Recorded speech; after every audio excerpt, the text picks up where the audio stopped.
Det er jo sådan, jeg plejer jo at sige, når man arbejder på maskinzonen, så dem, der arbejder her, de bliver jo familie med os. Man får jo et nært forhold, fordi man arbejder sammen, man arbejder måske mange timer.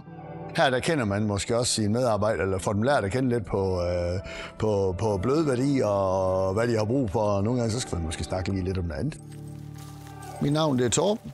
Jeg ejer af stedet Skamstrup Maskinstation, som er en landbrugsmaskinstationsvirksomhed. Altså den område, vi er her i, eller det er jo et område, der er lidt kvægstærk, og det gør selvfølgelig, at det har meget med grovfoder at gøre. Så kornarealer, det er der ikke så meget af. Det vi tilbyder landmænd, det er jo nogle steder der er det jo total pasningsaftaler, man kan sige, at det er jo alt, hvad foregår i marken.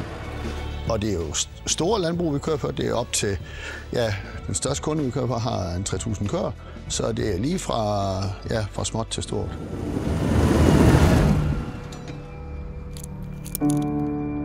Jeg er egentlig udlært landmand. Jeg er født på en kvægejendom.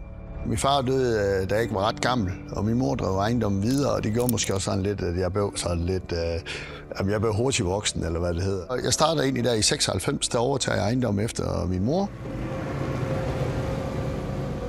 Så indtil i 2001, der er så en nabomaskinstation, ikke ret langt fra os af, der egentlig vælger at trappe ned. Tænker man jo lidt, det kunne være, der var noget, man kunne rive der. Og så køber vi en sted her.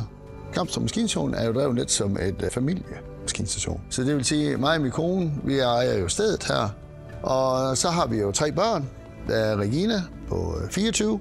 Jeg og hendes kæreste har endnu der. Jamen, nu er han jo svigersøn, så er han jo nødt til at arbejde.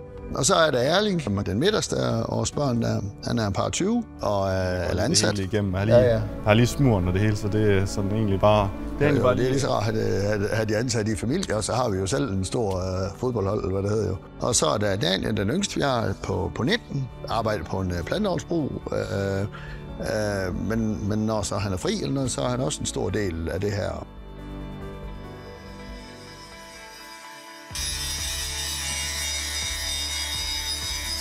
Jeg har selv kørt meget med maskiner, men jeg har også selv bygget dem. Jeg har altid haft passion for maskiner.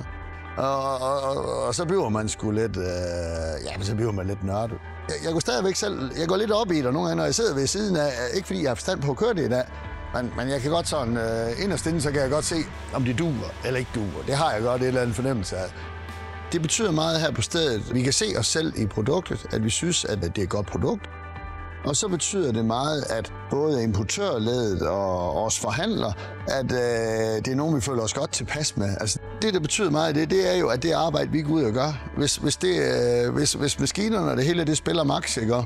Jamen, så bliver det der produkt, vi afleverer, eller det, vi vil skrive en faktura på, eller lave en regning på til bundmanden, jamen, så kan vi jo være bekendt med at tage penge for det. Vi har et motto herude, der siger, at kvaliteten er aldrig et tilfælde, men et resultat af en målbevidst indsats. Det prøver vi jo så på at implementere lidt.